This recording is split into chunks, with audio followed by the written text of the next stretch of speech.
NEET MCQ series में आपका स्वागत है। आज हमारे पास एक क्वेश्चन है जो आया था नीट 2016 में। तो चलिए क्वेश्चन पढ़ेंगे। The primary producers of the deep sea hydrothermal vent ecosystem are.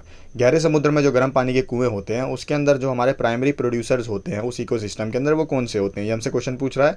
तो चार ऑप्शन है हमारे पास। ए है ग्रीन एल्गी, बी है कीमोसिंथेटिक बैक्टीरिया, सी है ब्लू ग्रीन एल्गी और डी है कोरल रीफ्स। तो सबसे पहले डीप सी जो होता है हमारा गहरा समुद्र, उसके अंदर लाइट की कमी होती है या लाइट नहीं होती है, तो इसलिए फोटोसिंथेसिस तो हो नहीं सकती। इसका मतलब ब्लू ग्रीन एल्गी भी नहीं होगा और ग्रीन एल्गी भी नहीं होगा। इसके बाद बचते हैं हमारा कीमोसिंथेटिक बैक्टीरिया और कोरल रीफ्स। तो कीमोसिंथेटिक बैक्टीरिया हो सकता है हमारा, अब देखते हैं जो कि हमारा रेफरेंस कहता है।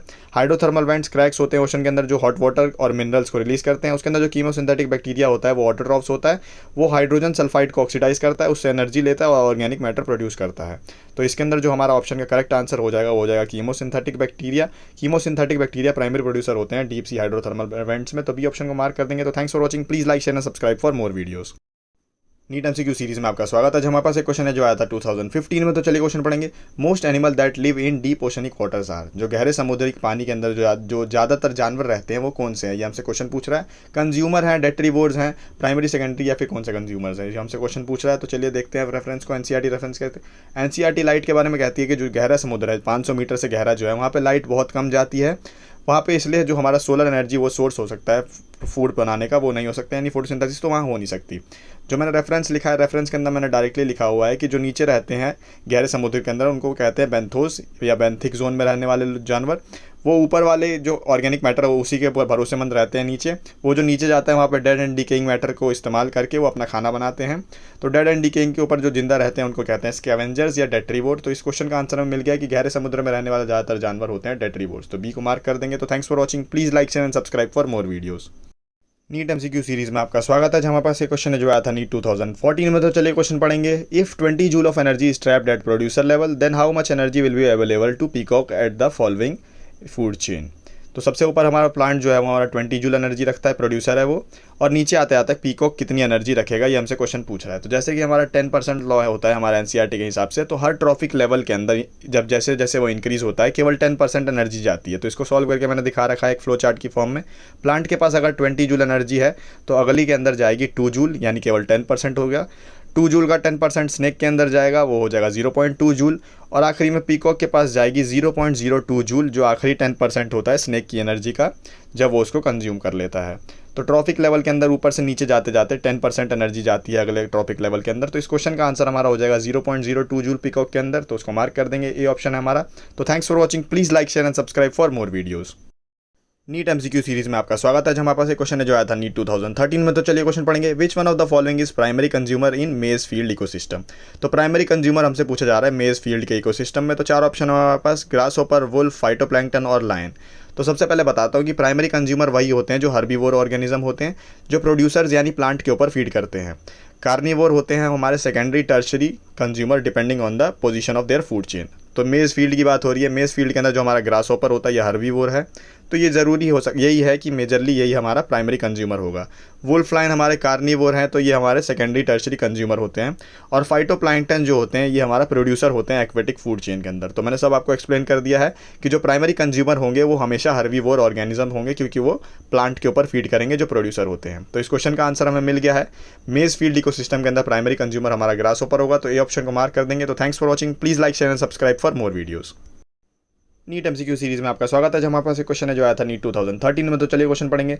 When man eat fish which feed on zooplankton which have eaten small plants the producer in the chain is. जब इंसान मछली को खाता है, मछली जूप्लैंक्टन को खाती है और जो जूप्लैंक्टन है वो स्मॉल प्लांट्स को खाता है, तो इसके अंदर प्रोड्यूसर कौन सा हुआ, ये हमसे पूछ रहा है क्वेश्चन इस चेन के अंदर। तो हमारे पास चार ऑप्शन है, स्मॉल प्लांट, फिश, मैन या जूप्लैंक्टन। तो सबसे पहले जो हमारे रेफरेंस से देखते हैं, ग्रीन प्लांट्स जो होते हैं वो हमेशा फर्स्ट लिंक होते हैं फूड चेन के अंदर, क्योंकि वही अकेले हमारे उनके पास पावर होती है जो फोटोसिंथेसिस करके ऑर्गेनिक मैटर बनाए। तो मैन ने किसको खाया, फिश को खाया, फिश ने जूप्लैंक्टन को खाया और उसने आखिर में स्मॉल प्लांट को खाया। तो स्मॉल प्लांट ही हमारे प्रोड्यूसर हो सकते हैं, क्योंकि वही अकेले जो है वो जो फोटोसिंथेसिस कर सकते हैं। तो प्रोड्यूसर जो हो गया वो मेजरली स्मॉल प्लांट हो गया। स्मॉल प्लांट को खाया जूप्लैंक्टन ने, जूप्लैंक्टन को खाया फिश ने और फिश को खाया मैन ने। इस चेन के अंदर हमारे स्मॉल प्लांट ही प्रोड्यूसर हुए। तो ये क्वेश्चन का जवाब हमारा हो गया स्मॉल प्लांट, उसको मार्क कर देंगे ए ऑप्शन। तो thanks for watching, please like share and subscribe for more videos.